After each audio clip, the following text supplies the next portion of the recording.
Gemini, your monthly reading for March, and let's get into it. In late February, I have the Nine of Pentacles and the King of Cups. The Nine of Pentacles recently may have represented a period of lack of faith, lack of belief, just some bad faith, basically. You didn't believe in the person that you were dealing with. You didn't trust, for example, the person that you're dealing with's deep love for you or their commitment.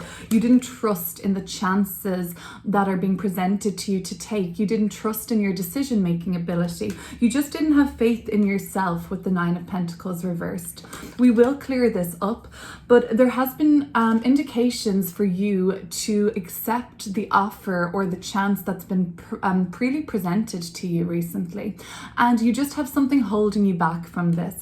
I see the theme of holding back and lack of self-belief coming through in March as well, with the Four of Pentacles and the Five of Swords. This is almost like you are suppressing what it is that you want, what you even believe in. You're maybe self-censoring, you're suppressing what it is that your heart truly desires, and it's coming from a place of fear. The Five of Swords is this annoying little niggling reminder to you of all those times in your life that you messed up or you fucked up.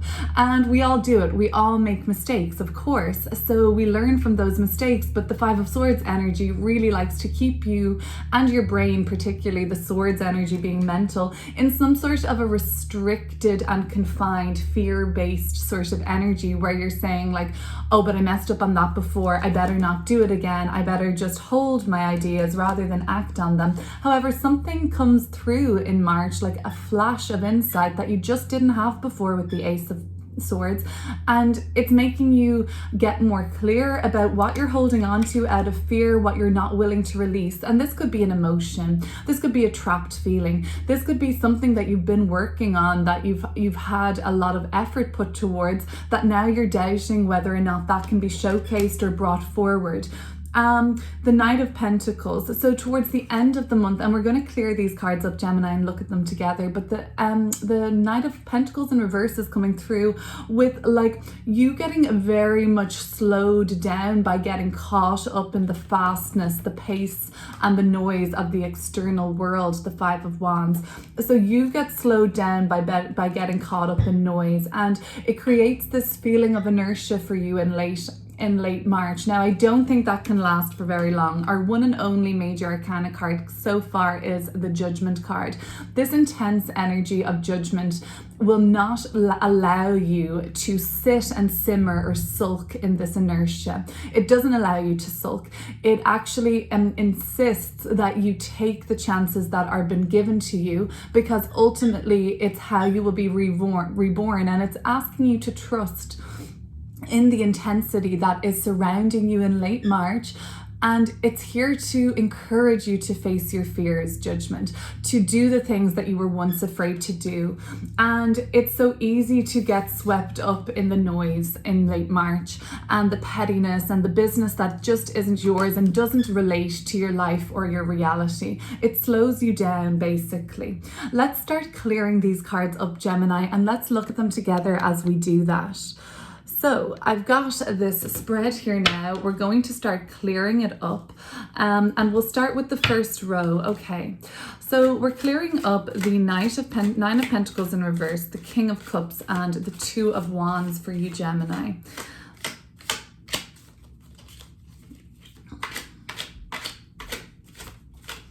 While I have you here, Gemini, it would be great if you could subscribe to this channel if you're watching on YouTube.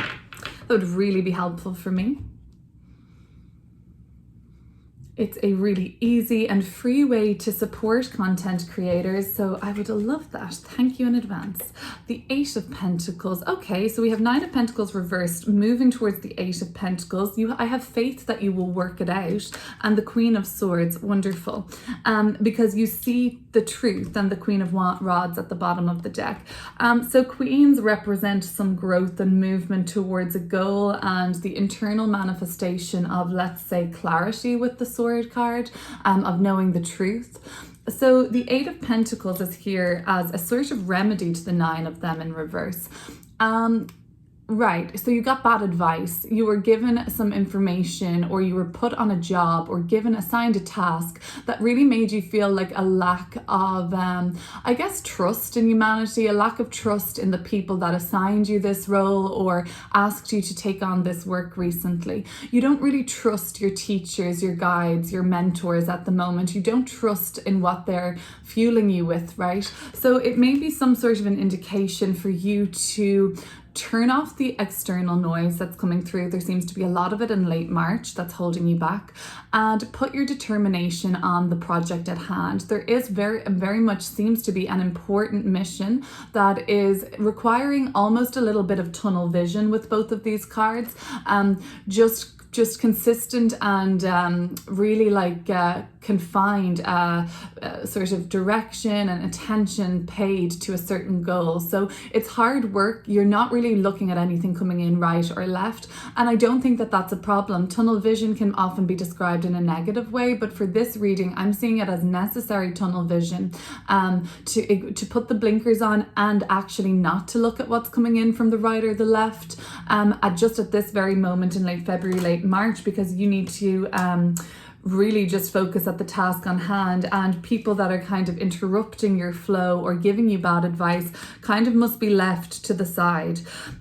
If you are working on something that truly you know is going to transform your life in a way of an emotional satisfaction, the message is to keep working on that, using your discernment about what's being offered to you and what has been suggested to you. I feel you have strong people coming into your life at the moment, Gemini, that are very much advising you on what you should do. And this is also a time perhaps to put the blinkers on again and not to be listening to what's coming in from other people's opinions, what they think you should do. Keep working on the goal at hand. Keep on in the tunnel vision, because the kind of further you go towards this goal, and the further you keep working on this, Gemini, the truth kind of becomes known to you, and you have this sword now in the Queen of Swords in late February taking you into March, so that when the Ace of Swords then presents itself in March, you're not one bit surprised. You're not one bit surprised at the clarity that's awarded to you. You are starting to see that yourself anyway by having this tunnel vision mode in late February and only focusing on this one solo project or endeavor of yours. You were actually very much getting closer to the truth, getting closer to the clarity. And then come March, it's no surprise when it all just makes sense to you, because you were getting there anyway. The Eight of Swords, Four of Pentacles, and Five of Swords. Let's clear this up for Gemini. Beware of like salesmen that are trying to get you to spend your savings or your hard-earned money, and they come, this sort of a dodgy salesman comes very suddenly into the picture in March, if that comes up for you. So we have the Four of Cups here now. And also we have got the Ace of Pentacles. Wonderful. So two aces in the reading for the month of March. I think March is going to be full of opportunities for you. Even we have another hand passing out a cup here. So a hand giving us a sword, a pentacle, a cup. All we need to do is take the action. We don't have our Ace of Wands yet, but that's what that would suggest. The Ace of Pentacles and the Ace of Swords tells me that there is many opportunities to be taken and to be held by you this month. And it's just about you discerning between what are good options and what are, the most healthy for you. So the Four of Pentacles and the Four of Cups. There is some sort of a stagnation here around money flow and your emotional flow. It doesn't seem like money is flowing to you super easily this month, and at the same time it's encouraging you not to be so spendy with your money and to really hold on to your resources. Now this can get stale, and especially on an emotional level when people are saying, Gemini, we want to book this vacation, come with us. Gemini, let's go out tonight, go see a show, go do something fun. And meanwhile, you are tempted by this offer, but there's something there that's telling you that, you can't afford to do it, or, you have other priorities at the moment that are taking precedence.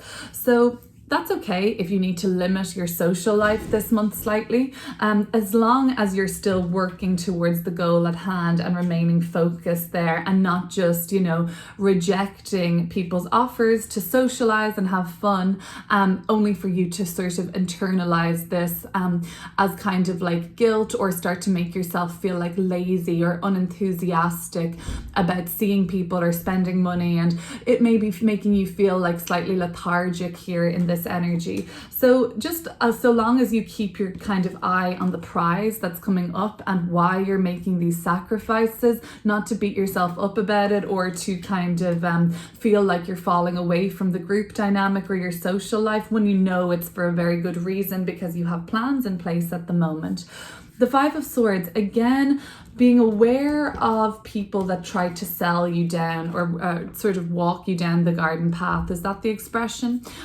Where they are basically telling you information that in turn is going to be something of a self-sabotage in the long run if you take that advice. So just beware of people that are coming in. I'm seeing false prophets, I'm seeing false friends, and I'm seeing people like that are trying to sell you something that sort of could potentially derail you or make you feel like a bit of a sucker, I'm not gonna lie.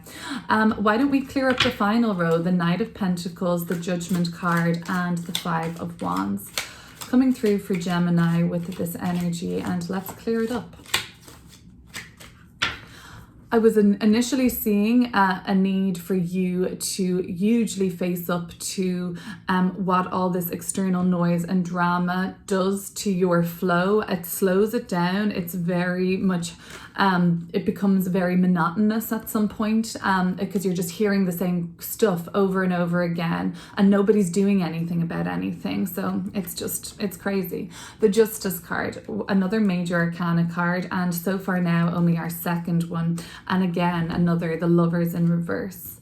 A decision that has to be made. I don't necessarily think it's around love, although it could be a decision to make a separation from a union, even to finalize a divorce, or to have something that's very kind of like definite happen around a sort of separation, or a decision to do the separation.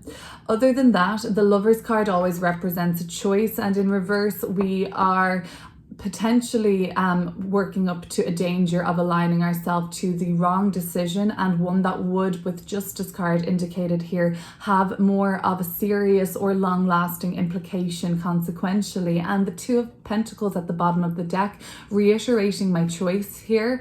Look at this, the way this person is like ever so slightly leaning to the pentacle that's on the upside, and the one that's down is at some level kind of being ignored. But for me, I think the one on the downward spin is actually the one that is in highest and best for the sign of Gemini at this time, and you know that fundamentally, so that's why it's only like a mere little gaze or glance at the other option. You're just merely entertaining the other choice, but fundamentally it seems like you will decide on what is right for you.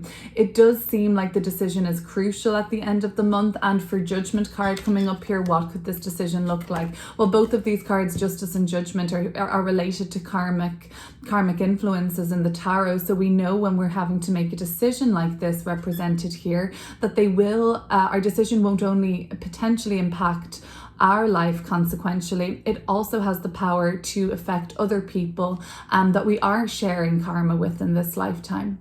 So just being very discerning of your decisions. Anything that encourages you to face your fears this month, I feel like that's good.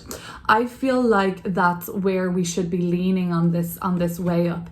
Any decision that comes up that has a glimpse of something from the past and a chance to redo, reborn, revisit and reimagine with the result of our choices, also to me strikes me as something that's pretty good and highest and best energy here. The decisions that you have to make are ultimately about facing fears. They're ultimately about tuning out from the external drama and concerning yourself with other people's dilemmas and allowing other people's petty drama and dilemmas to take precedent over your own at the moment. We do this we do this as a response of anxious avoidance at times too. We get very comfortable in a comfort zone that's not really bringing us anywhere quickly, and the Judgment card won't really appreciate that for too long. If if sort of the energy of judgment sees Gemini energy stagnated in the Knight of Knight of Pentacles in reverse. This is confusing because they're holding something that looks kind of like a sword or wand to me. But if Judgment card energy catches a glimpse of this inertia that Gemini is comfortably sulking through or waddling through, and there's a bit of licking your wounds here, Gemini, and lick them on up and do it quickly, because this wasn't the most major thing that you were possibly encountering. So there's no need to be afraid of what comes next, especially if just being stuck in inertia isn't something that you particularly want at the moment. If this indicates that there are decisions, in fact ones that involve potentially severing an old way, severing communication, cutting this belief out of your life, cutting this sort of like hardline approach to your ego and your needing to be right. That could be needed to be cut away and severed. And the Lovers in reverse ultimately says that there's something of a union, or that you are in union with, be it another person or a belief, whatever, that is not serving you in highest and best at the moment, Gemini. So it seems like the most action-packed part of the month is towards the end of the month on a soul level. But mid-March, it looks like there's heaps of opportunities for you, loads of things cropping up and capturing your attention. So keep an eye out for that also, Gemini. Beginning of the month, it just looks like putting the blinkers on, keeping your tunnel vision and ignoring the doubters. This is doubt and people saying, you know, like, oh my God, Gemini, are you serious? You're going to do that? Wow. And kind of undermining you. That's bad faith, and that's the energy that's first coming through. So there is a tone of the beginning of March, end of February, with people not really believing in you, and in turn that could spill over to you not believing in yourself. Gemini, have a great month and see you soon.